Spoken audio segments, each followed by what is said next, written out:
A'udzubillahi minasyaitonirrajim. Bismillahirrahmanirrahim. Alhamdulillahirabbil alamin. Assalatu wassalamu ala asyrofil anbiya'i wal mursalin wa ala alihi wa sahbihi ajmain. Rabbi shrah li sadri wa yassir li amri wa hlul 'uqdatam min lisani yafqahu qawli. Di hari yang cerah dan cuaca yang terang benderang ini, kita panjatkan terus menerus rasa sihat kita. Kita kata kerana Allah kurniakan kesihatan ini dengan ungkapan alhamdulillah, tanda kita sangat menghargai setiap anugerah, setiap kasih sayang, setiap apa yang kita katakan pemberian dan nikmat yang Allah kurniakan kepada kita. Jadi sekali lagi kita angkatkan alhamdulillahirabbil alamin dengan sesungguh-sungguh hati, supaya kita tidak terus leka untuk menikmati segala nikmat tetapi lupa untuk mensyukurinya. Ini merupakan satu kemalangan, satu peristiwa yang tidak patut berlaku. Maka sekali lagi suburkan jiwa kita untuk sentiasa rasa bersyukur, kerana rasa bersyukur itu atau orang yang bersyukur itu, yang sentiasa bersyukur itu akan dilimpahkan dengan nikmat yang melimpah-limpah, insya-Allah. Juga kita angkatkan Allahumma salli ala Sayyidina Muhammad sebagai tanda kita sangat-sangat mengharapkan pertemuan dengan baginda. Jadi Allahumma salli ala Sayyidina Muhammad wa ala alihi washabihi wa barik wasallam.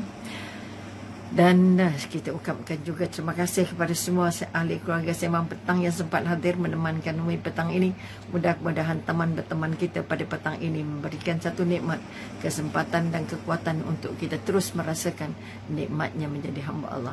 Waalaikumsalam pada semua salam-salam yang sudah terungkap, yang sempat dijawab, dan Rus Hazniza, waalaikumsalam, dan seluruh yang lain dah juga kita terima kasih banyak. Cik Liza, waalaikumsalam, terima kasih kerana turut serta dalam ruang yang kecil ini, ruang yang sempit ini. Mudah-mudahan ini merupakan satu ruang untuk meluaskan kubur kita, insya-Allah. Waalaikumsalam Khadijah. Dan ya juga yang lain-lain. Hari ini kita nak bercakap menyambung sikit lagi tajuk kita yang belum selesai, bagaimana cara-cara atau sebab-sebab. Waalaikumsalam. Mudah-mudahan kita dibangunkan dengan keadaan kamuruzam. Maka kekuatan yang nak dibangun ialah kekuatan untuk merasakan bahawa kita sentiasa mengharapkan diri kita berada dalam suasana di mana dijemput dalam keadaan husnul khotimah. Waalaikumsalam Zaitun dan yang lain-lain, Marina Abdullah dan sebagainya. Jadi kita sudah membincangkan 6 sebab, 6 cara untuk meraih. Waalaikumsalam Marina.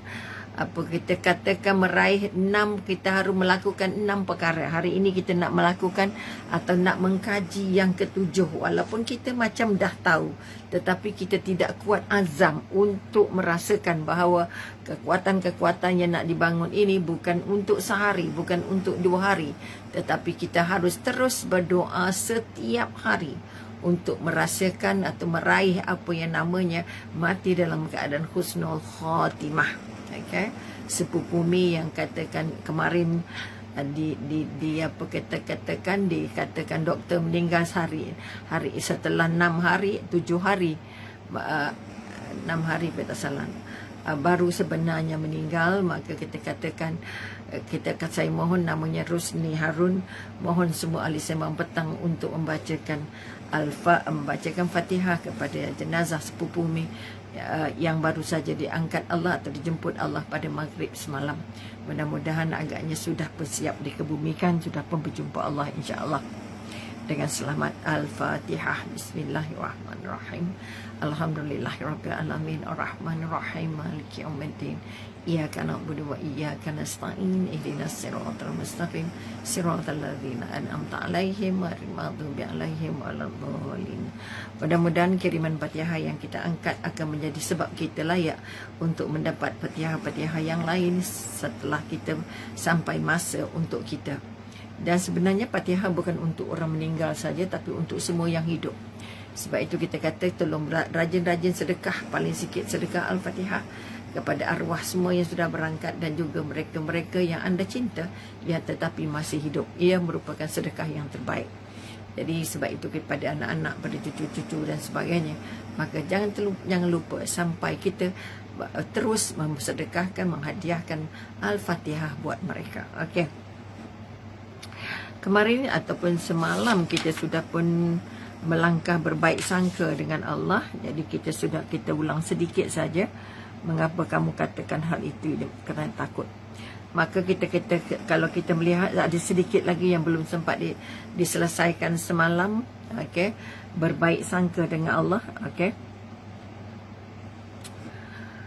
Maka rasa takut pertama, kita kata pemuda yang meninggal, bila ditanya ataupun kita kes di mana seorang yang meninggal berwasiat pada anaknya untuk membakar semua jasad ataupun jenazahnya dan dicampakkan abunya ke laut kerana takut pada Allah. Padahalnya Allah mampu mengumpul semua dan bertanya kepadanya, mengapa kamu lakukan? Kerana takut kepadamu ya Allah. Rasa takut kepada Allah itu sangat besar, apa kita kata maknanya. Okey. Maka kalau kita melihat Anas radhiyallahu anhu bahawa Rasulullah sallallahu alaihi wasallam pernah bersabda 4 orang keluar dari neraka. 4 orang keluar dari neraka, okey, dihadapkan kepada Allah Azza wa Jalla. Lalu Allah memerintahkan mereka kembali ke neraka. Namun salah seorang dari mereka berpaling dan berkata, "Hai Tuhan, sungguh aku berharap jika Engkau telah mengeluarkan aku dari neraka, Engkau tidak akan mengembalikan aku ke neraka." Maka Allah Subhanahu Wa Taala berfirman, "Kami tidak mengembalikanmu ke neraka." Kerana itu, hai saudara sekalian, berbaik sangkalah terhadap Allah dan janganlah kamu mati kecuali dalam keadaan kamu berbaik sangka, bersangka baik kepada Allah, dan Dia adalah kekasihmu yang menyayangimu, Tuhanmu, dan yang memberi rezeki kepadamu. Ini di antara sebab-sebab mengapa kita tidak boleh berburuk sangka dengan Allah. Okey. Maka janganlah kamu mengharap pada selainnya. Pertama, kita tidak boleh mengharap semasa hidup ataupun sudah mati. Masa mati kita sangat-sangat mengharap kepada Allah, tetapi mesti dimulakan dengan semasa hidup. Kalau kita masih hidup mengharapkan suami, mengharapkan anak-anak, mengharapkan keluarga, mengharapkan ibu ayah, maka akan kita bimbang, takut putus hubungan dengan Allah. Maka dari hari ini kita terus bina satu harapan. Apa saja yang anda lakukan, anda tetap menyerahnya. Pertama, membuatnya kerana Allah. Kedua, menyerahkannya kepada Allah. Ketiga, mengharapkan, menyandarkan seluruh usaha itu hanya semata-mata kepada Allah, dan hanya mengharapkan pertolongan, kemudahan daripada Allah. Maka kita kata, jangan kamu mengharap kepada selainnya, dan jangan kamu menginginkan rahmat dari selainnya. Tidak ada kasih sayang yang paling mahal. Hebat macam mana pun cinta di dunia tidak dapat mampu mengalahkan cinta Allah, rahmat Allah kepada umatnya. Berpasrah dirilah dan bertaubatlah kepadanya, kerana Dia mencintai orang-orang yang bertaubat. Allah sangat mencintai orang-orang yang bertaubat. Ini yang kita nak. Allah sangat sayang kita. Jadi orang yang bertaubat itu bermakna orang yang sudah kembali membersihkan dirinya. Membersihkan dirinya untuk mencinta Allah dan mencintai orang-orang yang membersihkan diri dan mencintai orang-orang yang taat. Tadi sebab itu kita kata kita nak bangun kekuatan baik sangka dengan Allah, kerana cinta Allah itu sangat-sangat besar. Sangat-sangat besar. Okay? Sebab itu, apa sebabnya? Kerana Dia adalah kekasihmu yang tidak pernah membenci kita, jahat macam mana pun kita. Okey. Dan kita kata Dialah juga yang kita kata yang menyayang, paling menyayangi kita. Paling menyayangi. Sebab itu Allah sangat takut kita tercampak ke neraka. Allah sangat takut. Sebab itu kenapa Allah cinta sayang sangat dengan kita dan sangat menyayangi orang-orang yang bertaubat. Kerana orang-orang yang bertaubat ialah orang-orang yang berusaha untuk kembali kepada Allah. Orang-orang yang berusaha untuk membersihkan dirinya supaya diterima oleh Allah, membersihkan diri dari segala dosa supaya diterima masuk oleh Allah dalam keadaan yang diredai. Okey. Kemudian kita katakan, selain Dia sangat mencintaimu, Dia juga merupakan Tuhanmu yang menciptamu. Dia cipta, Dia jaga, Dia bagi, dan Dia bagi rezeki padamu. Jadi kekuatan yang nak diangkat hari ini, satu daripada punca mengapa pergolakan berlaku dalam masyarakat, kerana rezeki. Ada orang tidak merasa puas dengan rezeki dari Allah, akhirnya rasuah. Ada orang tak puas dengan rezeki yang Allah beri kepada Allah, ambil orang punya, rompak orang punya, tipu orang punya, buat duit bawah meja dan sebagainya, kerana sanggup melakukan maksiat, sanggup melakukan perkara-perkara mungkar hanya kerana mendapat wang. Sebab itu sekali lagi tolong ingat bahawa Allah pemberi rezeki. Baliklah kepada Allah. Banyak mana pun dosa kita, baliklah kepada Allah. Berhentilah daripada bermaksiat dengan Allah. Okey. Sebab itu kita katakan Allah sangat mencintai orang yang bertaubat, mencintai orang yang membersihkan diri dari segala dosa. Kemudian dia mencintai orang-orang yang amat taat. Siapa taat Allah bermakna semua orang mampu taat dia. Siapa sayang Allah, semua manusia sayang dia. Ini kekuatan-kekuatan yang nak dibangun. Berpasrahlah kepada Allah SWT dan nyatakanlah dengan perbuatan dan perkataan. Kalau kita kata kita nak bertaubat, kita pasrah, kita merela untuk menyerahkan segala hidup dan mati kita dengan Allah, maka tidak boleh dilakukan hanya dengan perkataan. Tidak hanya boleh dilakukan dengan pemikiran. Maka dia harus dilakukan dengan perbuatan. Dengan perbuatan maknanya kalau jahat, buang jahatnya. Kalau menipu, hilang tipunya. Kalau ambil orang punya, pulang balik orang punya. Maka kekuatan ini dia mesti dengan perbuatan. Mesti dengan perbuatan baru dia jadi amal.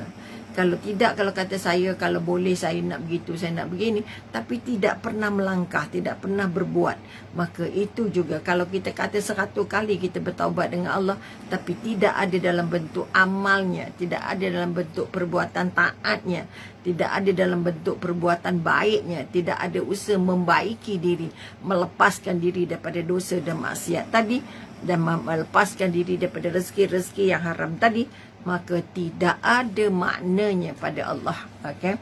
Ada orang bertaubat siang tapi malam buat dosa, ada orang bertaubat malam siang buat dosa. Ini pun merupakan orang-orang yang sulit untuk diterima ibadahnya.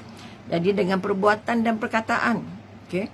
Sebab itu kita katakan, aku kalau mengikut hadis ini, hadis riwayat, aku menetap pada baju harapan waktu orang-orang yang telah terlelap. Aku menegakkan solat, mengadu pada Tuhan akan apa yang aku hadapi. Ini di antara puisi-puisi ulama dulu-dulu yang mengangkat kekuatan bahawa hadir di waktu malam, bangun malam, bermunajat dengan Allah secara apa kita katakan secara paling erat, paling rapat, paling jujur. Sebab itu orang lain tidur, dia masih Waalaikumsalam Rohanida. InsyaAllah terima kasih turut serta, terima kasih. Terima kasih banyak kerana bersama kita, menemankan kita pada petang ini. Maka sesungguhnya tadi kita dah katakan Allah sangat mencintai orang-orang yang bertaubat. Jadi kalau kita sebab itu Allah berfirman dalam surah An-Nur. Allah berfirman dalam surah An-Nur ayat 31. Surah An-Nur ayat 31 yang bermaksud, dan bertaubatlah kamu sekalian kepada Allah. Bertaubatlah kamu sekalian kepada Allah, hai orang-orang yang beriman, supaya kamu beruntung. Jadi orang yang tidak bertaubat ialah orang yang rugi, orang yang tidak membersihkan dirinya, orang yang tak nak dekat dengan Allah, orang yang tak nak dicintai Allah. Maka sekali lagi, kalau kita ikut pesan ini, bertaubatlah kamu sekalian kepada Allah, maka bertaubat merupakan layak untuk menjadi kekasihnya Allah. Dan firman Allah, hai orang-orang yang beriman, dalam surah At-Tahrim ayat 8. Tadi adalah surah An-Nur ayat 231. Sekarang kita melihat terjemahan firman Allah dari surah At-Tahrim ayat 8 yang bermaksud, hai orang-orang yang beriman, bertaubatlah kamu kepada Allah dengan taubat yang semurni-murninya. Taubat yang semurni-murninya maksudnya apa? Taubat yang bersungguh-sungguh, yang sebersih-bersihnya, sebenar-benarnya, sejujur-jujurnya, seikhlas-ikhlasnya. Bermakna dia tutup pintu pada semua perkara-perkara yang menyebabkan dia berdosa dengan Allah. Itu yang kata semurni-murninya. Pertama, taubat daripada semua dosa yang ada pada perbuatan. pada fizikal kita, tangan kita, mata kita, telinga kita, okey, mulut kita dan sebagainya. Maknanya apa saja kesalahan yang kita buat dari segi fizikalnya ataupun kita panggil ibadah zahir. Kita bertaubat semurni-murninya dalam ibadah zahir, maknanya seluruh anggota kita tidak lagi melawan Allah, tapi terus mentaati Allah. Kalau mata tidak lagi melihat yang buruk, kalau telinga tidak lagi dengar yang lara-lara, kalau fikiran ataupun kita basuh kepala dalam uduk kita nak memikirkan Tuhan, memikirkan akhirat, memikirkan dunia, adalah ladang untuk menuai. Kita akan menyemai, ladang untuk menyemai, dan di akhirat nanti kita punya ladang untuk dituai. Ini kekuatan. Itu yang kita kata semurni-murninya, dia tidak lagi mengulangi. Kalau kita ambil perintah atau keturun perintah, sesungguhnya arak itu, okey, arak itu haram, arak Allah ya. Maknanya kita kata arak itu perbuatan syaitan. Apa yang dilakukan oleh semua orang-orang Arab yang beriman, memunggah atau menuangkan semua tangki-tangki, menumpahkan, mengosongkan semua tangki-tangki arak di dalam rumah mereka ke jalan raya. Sehingga tidak ada lagi ruang, tidak ada lagi kesempatan untuk minum. Untuk kata kalau orang Arab kata bukan saja minum arak tapi mandi arak. Okey, dia punya kaki araknya lah. Maka sebab itu sekali lagi orang yang bertaubat semurni-murninya, seperti itulah dia bertaubat dari minum arak, tidak lagi menyimpan apa-apa yang ada kaitannya dengan arak. Okey. Sebab itu turun ayat saja sesungguhnya arak dan judi itu adalah perbuatan syaitan, maka terus buang semua. Itu kita kata semurni-murninya. Okey. Mudah-mudahan Tuhan kamu akan menutupi kesalahan-kesalahanmu. Ini yang mahal lagi sekali. Pertama, kita nak bertaubat, kita panggil taubat nasuha, taubat yang tutup pintu maksiat, tutup pintu dosa. Kemudian kita kata juga, maka kan apa untungnya orang bertaubat? Maka mudah-mudahan Allah akan menutupi kesalahan-kesalahanmu. Bermakna kesalahan itu ditutup, tidak diketahui, tidak disebut ketika di mahsyar. Okey? Dan kita kata dia memasukkan kamu ke dalam sungai, ke dalam syurga yang mengalir di bawahnya sungai-sungai. Makna yang bertaubat tadi, pertama Allah ampun dosanya, kedua Allah masukkan dia ke syurga. Kemudian pada hari ketika Allah tidak menghina Nabi dan orang-orang yang beriman bersama dengan dia. Dapat bersama Nabi dan orang beriman, sedang cahaya mereka memancar di hadapan dan di sebelah kanan mereka, sambil mereka mengatakan, ya Tuhan kami, sempurnakanlah bagi kami cahaya kami dan ampunkanlah kami, dan sesungguhnya Engkau maha berkuasa atas segala sesuatu.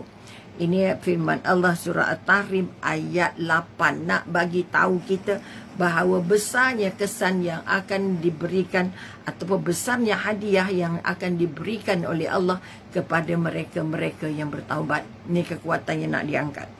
Iaitu ya, kalau kita kata dapat ditutup dosanya saja sudah sangat bahagia lah. Kemudian bahagia yang sebesar-besarnya tidak ada lain selain lagi daripada masuk syurga. Ini hadiah-hadiah yang Allah berikan kepada mereka-mereka yang husnul khotimah, yang mati dalam keadaan bahagia, mati dalam keadaan terampun, mati dalam keadaan syahid.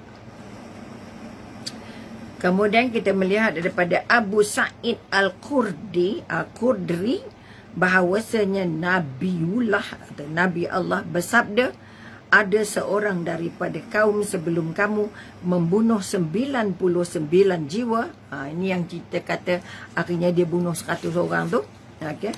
Dia bertanya tentang penduduk pada yang paling berilmu, maka ditunjukkan ialah seorang rahib, artinya pemimpin agama bukan Islam. Lalu dia mendatanginya dan berkata bahawa dia telah membunuh 99 jiwa, apakah ada taubat baginya? Rahib itu menjawab, sebab rahib ini bukannya, dia adalah pemimpin agama lain, bukan pemimpin Islam. Maka orang rahib itu mengatakan tidak, dia tidak diampun. Maka mendengar jawapan yang dia tidak diampun itu maka dia pun membunuhnya sehingga genaplah yang dibunuh itu 100 orang. Pembunuh 100 orang, udah bayangkan, okey. Kemudian bertanya lagi tentang pada penduduk-penduduk bumi yang paling berilmu, maka ditunjukkanlah kepadanya seorang alim. Ini yang kita kata seorang Islam tadi, pemimpin agama Islam. Dia berkata bahawa dia telah membunuh 100 jiwa, apakah ada taubat baginya? Dan orang alim itu menjawab, ya. Siapakah yang menghalang antara dirinya dengan Allah dengan taubat? Pergilah ke satu negeri seperti ini dan ini. Di sana ada manusia yang menyembah Allah. Kamu sembahlah Allah bersama mereka dan jangan kembali lagi ke negerimu yang merupakan negeri yang buruk. Maka tempat di mana kita banyak buat dosa. Okey, ini di antara pengajaran yang kita ambil. Pertama, dia sedar dia buat salah tapi dia pergi dapat rujukan yang salah. Ini yang kita nak mencari rujukan, mencari bimbingan, panduan mesti pada orang yang benar-benar berilmu. Okey, dan berilmu yang benar. Ramai yang ngaku dia berilmu, tetapi ilmunya ada yang benar, ada yang tidak benar. Ini Allah nak bagi contoh pada kita, banyak mana pun dosa kita Allah tetap ampun. Dengan syarat kita nak bertaubat. Okay, sebab itu dipesan, kalau di tempat itu kamu banyak terlibat dengan maksiat, terlibat dengan perkara-perkara mungkar, pindahlah, jangan duduk situ lagi. Bermakna kawasan ataupun tempat kamu tinggal itu sangat buruk untuk kamu. Kalau orang Perak kata tak rasi, tak sesuai duduk situ. Okay, banyak bergaduh, banyak buat salah, banyak kesempatan-kesempatan untuk maksiat, pindah. Jangan duduk situ lagi. Okay, carilah tempat-tempat di mana duduklah di tempat-tempat yang ramai orang yang mentaati Allah. Sebab itu nak beli rumah, jangan tanya rumah je, tengok dulu. Dekat masjid ke tak, dekat orang baik ke tak, kelilingnya ada apa. Okay, kalau boleh jangan dekat dengan tempat-tempat ibadah agama-agama lain. Kadang-kadang tempias-tempiasnya masalah juga. Okey, sebab itu kita kata kita nak bangun kekuatan, pilihlah tapak-tapak dan tempat lokasi yang sesuai dengan agama. Bukan lokasi yang sesuai dengan kita. Kita cari dekat dengan sekolah walaupun sebelahnya kuil. Oh, jangan. Bukan kuil tu salah. Kuil tu dia nak sembahyang, tapi kita yang berislam ini tidak meyakini ataupun kita kata bukan seagama. Kita tak boleh hina agama orang, tetapi kita juga kalau boleh tak mau dengar-dengar, tak mau dapat tempias-tempias daripada jin-jin yang dipuja. Oleh sebab itu sekali lagi kita nak bangun kekuatan, carilah tempat yang pertama kita dapat dorongan untuk buat baik. Sama juga ke tempat kerja. Kalau di tempat kerja itu kita banyak terdedah dengan maksiat-maksiat melawan Allah, bermakna tempat itu tak sesuai untuk kita. Bosnya jahat, kawannya jahat, tempat kerjanya jahat, cara bekerjanya jahat, carilah kerja lain, pindahlah bekerja di tempat lain. Kerana kita tidak akan selamat di mata Allah, walaupun mungkin selamat di mata manusia. Kerana itu taubat merupakan pintu paling besar untuk kita merasa selamat dengan Allah, dengan syarat kita duduk dalam lingkungan yang membimbing, membantu kita, okay? Yang membantu kita untuk jadi baik. Kadang-kadang kita tengok, kita hendak orang lain tunjuk baru boleh. Kita hendak dengar nasihat orang lain dulu. Kita hendak melihat kesan-kesan orang yang tidak menyembah Allah dulu. Kesan orang yang tak sayang agama dulu. Baru nak buat keputusan. Jangan sayang sangat dengan rumah. Carilah. Biarpun rumahnya kecil tapi selamat daripada gangguan-gangguan benda yang halus dan tak halus lah kita kata. Okey, sebab itu kita kata pertama cuba jauhkan dulu rumah kita dari rumah-rumah ibadah orang bukan Islam. Okey, kerana kita tak tahu apa yang ada dalam sana. Pastinya dia sudah melawan Allah. Pastinya dia adalah musuhnya Allah. Jadi kita walaupun kita baik dengan dia baik dengan kita, tapi dia jadi musuhnya Allah. Jadi kita berkawan dengan musuhnya Allah, tinggal di tempat yang dia musuhnya Allah, banyaklah benda. Banyak benda tak cantik, terutamanya hubungan kita dengan Allah. Bila hubungan kita dengan Allah cuai, hubungan kita dengan Allah ringan, hubungan dengan Allah kita longgar, kita terheret untuk tidak berminat untuk bertaubat. Okey. Ini apa yang kita dapat sikit. Okey. Maka kalau kita sambung, mungkin kita kata dia pun pindah kan, orang ini pindah, kemudian dia sebelum sampai baru dalam perjalanan dia meninggal, maka yang turun maka apa kata? Sehingga apabila setengah perjalanan dia mati. Lalu malaikat rahmat dan malaikat azab. Setiap kita yang meninggal, okey, akan turun sama ada malaikat rahmat atau malaikat azab. Ini yang kita nak kena ingat, okey. Malaikat rahmat dan malaikat azab berselisih. Ini orang aku ke orang kamu. Kalau dia banyak buat dosa, maka malaikat azab lah yang turun. Kalau dia banyak buat baik, maka malaikat rahmat lah yang akan turun. Maka bergaduh, maka malaikat rahmat berkata, dia datang sebagai seorang yang bertaubat dan menghadap Allah dengan hatinya. Dia pindah dengan hati, perasaan dan fikiran. Kita pindah barang-barang aja. Pun masalah, tidak ada azamnya, tidak ada niatnya, tidak ada kekuatan. Okey, kemudian akhirnya dipendekkan cerita, diukurlah ke mana jarak yang lebih dekat. Jarak ke tempat yang nak tuju atau jarak tempat yang ditinggal. Maka didapati, dipendekkan kata, ukurlah jarak antara dua negeri, manakah yang lebih dekat. Maka dia mendapatkannya. Mereka mengukurnya dan mendapati bahawa dia lebih dekat ke negeri yang dituju. Tak sampai lagi pun ke tempat yang dituju. Tapi tempat yang dituju itu adalah tempat yang lebih baik. Tempat yang lebih baik saja kita sudah dapat niat hijrah, kemudian menghala ke tempat yang lebih baik. Maka kalau pun belum sampai, tetap adalah malaikat rahmat kata ini hak aku, bukan hak malaikat azab. Okey, dia lebih dekat daripada negeri yang tuju, maka malaikat rahmat mengambilnya. Maka roh kita diangkat oleh malaikat rahmat. Bila malaikat rahmat, nakmanya kita dekatlah dengan arasy Allah. Kalau malaikat azab, maka roh kita akan berada dekat dengan neraka. Sebab itu kita nak bangun balik kekuatan, di mana kita pergi pun, katalah niatnya baik, tujuannya baik, tempat yang nak pergi juga baik. Walaupun belum sampai, tapi kita tetap dapat pahalanya. Sebab itu menjaga niat dalam perjalanan sangat penting. Aku semalam, aku hari ni nak pergi mana, tujuannya apa, kerana apa. Okey, maka pertama mesti kerana Allahnya. Pergi kerana Allah, pergi melawat orang sakit, pergi melawat kubur, pergi melawat benda-benda yang baik, pergi ke tempat yang baik. Maka walaupun mati tak sempat sampai, tetap Allah beri kebaikan-kebaikan. Okey. Kepada Maha Suci Allah, Allah Azza wa Jalla menundukkan bumi dengan gunung-gunung dan sungai-sungai dan segala isinya agar bergerak demi orang yang bertaubat. Lantas bagaimana kiranya semua kaum muslim bertaubat? Bayangkan apa reaksi-reaksi yang ada, apa reaksi yang terjadi. Okay, kita kata Allah kata apa? Allah tundukkan bumi seluruhnya. Allah jadikan bumi ini sempurna untuk kita. Untuk orang yang bertaubat. Okay? Untuk orang yang bertaubat. Dengan gunung-gunung. Gunung ganang juga berzikir untuk kita. Sungai-sungai. Sungai-sungai. Dan ikan-ikannya juga. Dan segala isi. Okay, segala isinya. Agar bergerak demi orang yang bertaubat. Lantas.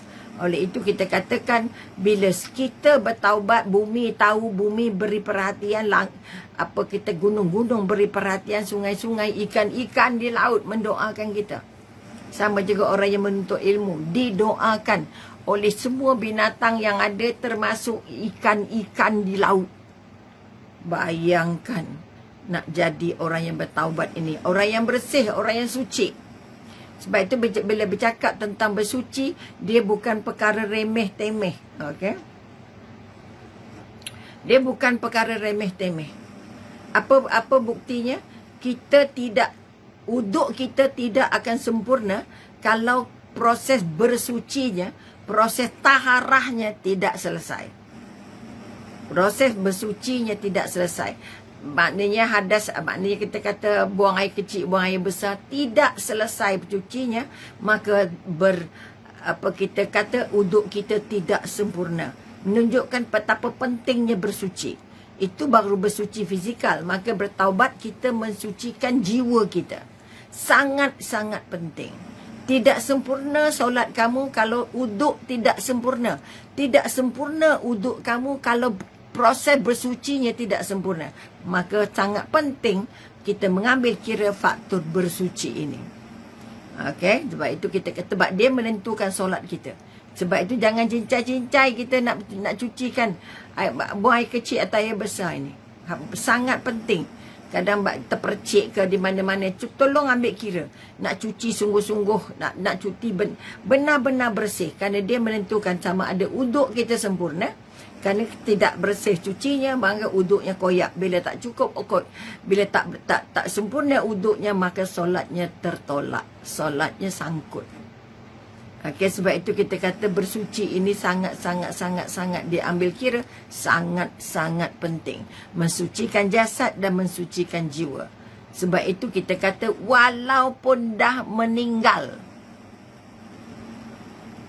walaupun sudah meninggal, tetap kita akan bersucikan dia. Kita mandikan sebaik-baiknya. Betul? Kita mandikan sebaik-baiknya, kita pakaikan pakaian paling bersihnya. Kita udukkan dia kerana itu proses bersuci itu sangat penting. Walaupun kenapa kita nak pakaikan dia kain putih, nak bungkus dia elok-elok dengan kain putih, baju putih, telekung putih kalau orang sempurna di dalamnya, sedangkan dia nak diletak atas tanah. Dia nak letak atas tanah, garanti kain tu kotor. Bukan ada alas bawah tu, tanah semata alasnya. Allah nak bagi tahu kita walaupun sudah meninggal tetap jaga kesuciannya. Tetap dianggap suci. Ini kekuatan. Jangan cincai je. Sebab itu pakaiannya apakah kalau masih hidup ni semua nak cantik-cantik. Kita nak mati esok pun bersih. Kita nak bersih, sebab itu kalau nak pakai perfume cari yang benar-benar halal. Supaya pakaian itu jadi saksi. Kalau pakai apa pewangi-pewangi yang dicampurkan dengan berbagai-bagai. Dicampur, paling sikit dia campur alkohol, dicampur benda-benda haram. Maka tolong ambil kira, tak ada mati kalau tak pakai perfume. Dengan syarat jagalah badan. Makanlah benda elok-elok, pasti tak ada berbau badannya. Ini kekuatan-kekuatan. Okey? Maka bersuci ini merupakan satu daripada perintah yang paling penting. Okay, walau sama ada kalau masa nak mati, masa dah mati pun kita masih utamakan. Kenapa tak pakai kain hitam? Kenapa kain putih contohnya? Sebab kain putih nak masuk tanah mesti kotor. Tapi di mata Allah, setiap yang nak berjumpa dengan Allah harus berada dalam keadaan bersih. Harus berada dalam keadaan suci. Maka sebab itu kalau boleh kita nak mati dalam husnul khatimah. Sebab mati yang terampun, kita menyebut nama Allah sebagai perkataan terakhir kita. Itu ditandai, itu menandakan bahawa jiwanya suci. Tetapi kadang-kadang kita kata ketika nazak, kita mungkin pandangan dah kabur, ingatan dah luhur, dah luntur semuanya, takut kita tak perasan. Kita ni menyebut nama apa. Sebab itu Allah berikan kita apa yang namanya nazak. Berproses untuk berpindah. Ada yang diam, ada yang macam pensan, macam koma, ada yang bergerak dan sebagainya. Kalau boleh kita nak berdoa supaya kita boleh menyebut nama Allah hingga ke saat kita kata ruh kita dicabut. Ini kekuatan. Kalau itu kita kata Rasulullah berdialog dengan apa kita kata malaikat maut. Okey, sakitnya ya Allah. Inilah cara yang paling lembut, kata malaikat maut. Ya ke ya Allah? Bermaknanya Nabi benar-benar berada dalam keadaan sedar ketika rohnya dicabut keluar. Kita kalau boleh kita hendak kita masih sedar, ya Allah, ya Allah, ya Allah. Ini yang kita hendak. Kita kalau boleh tak nak mati dalam keadaan koma, tak nak mati, kalau boleh jangan mati dalam ICU dan sebagainya. Tapi kalau ikut ceritanya, orang yang nak ditidurkan dalam ICU itu, sebelum dia ditidurkan itu, dia diminta untuk melakukan apa yang terbaik, menyebut nama Allah, berzikir dan sebagainya. Itu pun proses kita kata kekuatan. Okey. Maka kita katakan, Nabi bersabda lagi, kita kata, Sesungguhnya Allah Azza wa Jalla akan menerima taubat seseorang hamba sebelum nyawanya dikerongkong. Artinya kita nak katakan Allah terima taubat kita sebelum nak sampai last. Sebab itu dari sekarang buat. Okey. Allah minta maaf banyak kita terlangkah satu. Maka kekuatan yang kita nak angkat tadi kita kata taubat kita sangat besar ruangnya, sangat banyak masanya, sangat banyak kesempatannya. Jadi yang kita nak bukan kesempatan banyak waktu ataupun banyak umur itu. Waalaikumsalam. Kita nak buat macam-macam kerja. Oh saya ni nak kumpul duit tinggal untuk anak beli tu beli ni dan sebagainya. Sehingga terlupa kita untuk bertaubat. Sebab mati ada pada setiap umur. Okey. Jadi orang yang bertaubat dari dosa seperti orang yang tidak berdosa. Okey, seperti orang yang tidak berdosa. Okey. Demikianlah siapa yang bertaubat. Allahu habis masa dah. Demikianlah siapa yang bertaubat dan mati dalam taubatnya, maka dia telah dikurniakan Allah husnul khatimah. Kerana di hari kiamat nanti, okey, dia akan dibangkitkan dalam keadaan orang yang bertaubat dari semua dosa. Artinya tidak punya dosa. Mudah-mudahan sedikit yang kita kongsikan hari ini. Minta maaf banyak terlepas. Dan kita akan sambung sikit je lagi masa akan datang insya-Allah. Maka untuk hari ini tolong ingat bahawa kita katakan orang yang bertaubat dari dosa itu seperti orang yang tidak berdosa. Jadi belajar untuk berjinak-jinak hati, pujuk rasa, pujuk mata, pujuk tubuh untuk bertaubat, okay? Supaya kita benar-benar dijemput Allah seperti orang yang tak ada dosa. Ini yang kita nak. Mudah-mudahan kita sama-sama berazam bahawa kita akan bertaubat setiap hari. Kita akan beristighfar, astagfirullahalazim setiap masa. Mudah-mudahan ini menjadi satu sebab untuk semua taubat kita diterima Allah. Tapi kalau boleh kita bukan boleh, tetapi taubatnya mesti mulakan dengan taubat zahir dan juga taubat batin, taubat jasad ataupun dan taubat hati. Kalau taubat zahir saja tak lepas.